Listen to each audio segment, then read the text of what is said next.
Golf में सिर्फ perfect swing होना काफी नहीं है, नियमों का सटीक ज्ञान होना भी उतना ही बड़ा गेम चेंजर होता है। इस नियम विश्लेषण में हम डीकोड करेंगे रूल 18 का पहला हिस्सा। ये एक ऐसा पावरफुल नियम है जो एक खिलाड़ी के लिए भारी पेनाल्टी के खिलाफ किसी मजबूत ढाल का काम करता है। सही वक्त पर इस नियम का इस्तेमाल पूरे टूर्नामेंट की किस्मत बदल सकता है। सोचिए, एक शानदार स्कोर कार्ड बन रहा है और तभी कोर्स पर एक छोटी सी चूक हो जाए। झाड़ियों में खोई हुई बॉल को ढूंढने का वो पैनिक या बाउंड्री लाइन का हल्का सा कंफ्यूजन, ये छोटी गलतियां एक लाजवाब गेम को पूरी तरह बर्बाद करने के लिए काफी हैं। हाई प्रेशर सिचुएशंस में ऐसी गलतियां आम हैं, लेकिन थोड़ी सी अलर्टनेस इन बड़ी पेनल्टीज से बचा सकती है। तो इस सेशन के मेन पॉइंट्स ये हैं। पहला, रूल 18 और पेनल्टी स्ट्रोक्स से बचाव। दूसरा, लॉस्ट बॉल के लिए 3 मिनट की लिमिट। तीसरा, ओबी लाइन का चक्कर। चौथा, स्ट्रोक एंड डिस्टेंस पेनल्टी। और आखिर में प्रो कैडीज के लिए जरूरी टिप्स। चलिए शुरू करते हैं हमारे पहले पॉइंट से, रूल 18 यानी पेनल्टी स्ट्रोक से बचाओ। अगर बॉल खो गई या आउट ऑफ बाउंड्स चली गई तो उसका अल्टीमेट नतीजा क्या होता है? नियम बिल्कुल साफ है, खिलाड़ी पर एक पेनल्टी स्ट्रोक तो लगता ही है, पर सबसे फ्रस्ट्रेटिंग बात यह है कि उन्हें वापस उसी जगह आकर शॉट मारना पड़ता है जहां से उन्होंने पिछला शॉट खेला था।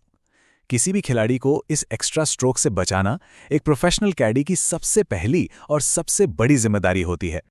अब आते हैं दूसरे पॉइंट पर, जो है लॉस्ट बॉल के लिए 3 मिनट की स्ट्रिक्ट लिमिट। 3 मिनट, सिर्फ और सिर्फ 180 सेकेंड्स। गोल्फ की रूल बुक के मुताबिक किसी भी खोई हुई बॉल को ढूंढने के लिए बस यही अधिकतम समय मिलता है। ये कोई सजेशन नहीं है, बल्कि एक बेहद सख्त डेडलाइन है। खेल की रफ्तार बनाए रखने के लिए इसे स्ट्रिक्टली एनफोर्स किया जाता है। पर यह टाइम शुरू कब होता है? ध्यान देने वाली बात यह है कि टाइमर बिल्कुल अनफॉरगिविंग है। जैसे ही खिलाड़ी या कैडी उस बॉल की तलाश शुरू करते हैं, ठीक उसी सेकंड काउंटडाउन स्टार्ट। फिर आती है एक्टिव सर्चिंग और ठीक 3 मिनट होते ही गेम ओवर।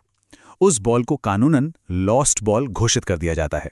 इस नैरो विंडो में दोनों का तालमेल एकदम स्पॉट ऑन होना चाहिए। आगे बढ़ते हैं तीसरे पॉइंट पर, the infamous out of bounds या ओबी लाइन। अक्सर इस वाइट बाउंड्री लाइन को लेकर बहुत डिबेट होती है।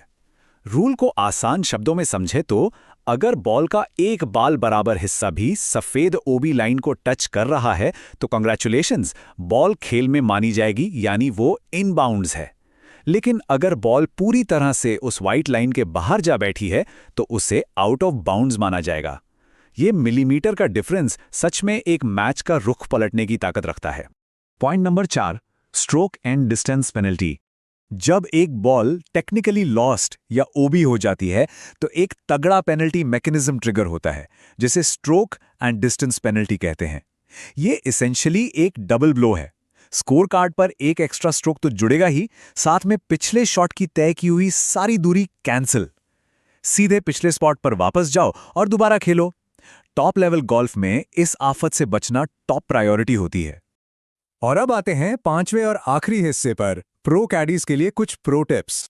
यहां एक बहुत ही ट्रिकी सिचुएशन बनती है जो हाई प्रेशर टूर्नामेंट्स में दिल की धड़कनें बढ़ा देती है। सोचिए, टाइमर जस्ट अभी खत्म हुआ है और अगले ही पल बॉल चमत्कारी रूप से मिल जाए, तो क्या करना चाहिए? क्या खिलाड़ी को वो शॉट खेलना चाहिए या नहीं? रूल बुक यहां किसी पर रहम नहीं खाती। 3 मिनट और 1 सेकंड का मतलब है लॉस्ट बॉल, पीरियड। अगर टाइम लिमिट क्रॉस हो चुकी है और बॉल मिल भी जाए तो वो लीगली लॉस्ट मानी जाएगी। यहां पर एक कैडी को सख्त होना पड़ता है और अपने खिलाड़ी को उस बॉल को खेलने से रोकना होता है। अगर खिलाड़ी ने उसे गलती से खेल लिया तो एक और हेवी पेनल्टी तय है। इसीलिए एक प्रोफेशनल कैडी सिर्फ बैग कैरी करने के लिए नहीं होता। उनके पास गेम फॉर्मेट की डीप नॉलेज होनी चाहिए, सारी टेक्निकलिटीज पता होनी चाहिए और सबसे जरूरी उनके अंदर ये डिसिप्लिन होना चाहिए कि सर्च को एग्जैक्ट 3 मिनट पर रोक दें। इमोशन में आकर एक्स्ट्रा सेकंड्स अलाउ करना स्कोर कार्ड के लिए फेटल हो सकता है। तो आखिर में यही सवाल आता है, क्या एक अलर्ट कैडी सच में पेनल्टीज बचा सकता है? एब्सोल्युटली। रूल 18 को गहराई से समझना एक प्रोटेक्टिव ढाल की तरह है जो किसी भी खिलाड़ी को बचा सकती है। सोच के देखिए, गोल्फ हिस्ट्री में न जाने कितने बड़े टूर्नामेंट्स सिर्फ उन 3 मिनट की लिमिट को क्रॉस करने की वजह से हारे गए होंगे।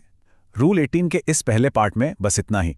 लेकिन क्या इस नियम में और भी कोई हिडन ट्रैप्स हैं जो पूरा गेम बदल सकते हैं? सोचते रहिए और मिलते हैं अगले विश्लेषण में।